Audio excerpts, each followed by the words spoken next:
வணக்கம். தமிழுடன் செய்தி களம். சீர்காழி அருகே திருமுல்லைவாசல் அரசினர் மேல்நிலைப்பள்ளி சார்பில் போதைப் பொருள் விழிப்புணர்வு எதிர்ப்பு பேரணி. மயிலாடுதுறை மாவட்டம் சீர்காழி அருகே திருமுல்லைவாசல் அரசு மாதிரி மேல்நிலைப்பள்ளி NSS அமைப்பின் சார்பில் சமுதாயத்தின் பெரிய பிரச்சனையாக உருவெடுத்துள்ள பள்ளி மாணவர்கள் போதைப் பழக்கத்திற்கு அடிமையாவதை எதிர்த்து விழிப்புணர்வு பேரணி பள்ளியிலிருந்து புறப்பட்டு கடைவீதி வழியாக கடற்கரை கிராமங்கள் வரை மாணவர்கள் போதைப் பொருள்களுக்கு எதிரான வாசகங்கள் அடங்கிய பதாகைகளை கையில் ஏந்தி விழிப்புணர்வு கோஷங்களை எழுப்பி விழிப்புணர்வை ஏற்படுத்தி சென்றன. இப்பேரணியில் 30க்கும் மேற்பட்ட NSS மாணவர்கள், ஊர் பெரியோர்கள் மற்றும் ஆசிரியர்கள், அலுவலர்கள் பேரணியில் கலந்து கொண்டனர்.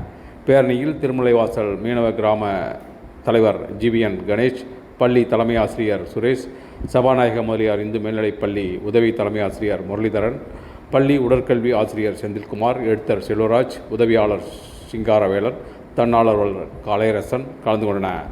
இந்த நிகழ்ச்சியை மயிலாடுதுறை கல்வி மாவட்ட கல்வி அலுவலர் தட்சிணாமூர்த்தி, மயிலாடுதுறை வருவாய் மாவட்ட NSS தொடர்பு அலுவலர் முத்துக்குமாரசாமி ஆகியோர் பாராட்டினர். பேரணி முடிவில் பள்ளியின் உதவி தலைமை ஆசிரியரும் NSS திட்ட அலுவலருமான ராசேந்திரன் நன்றி கூறினார்.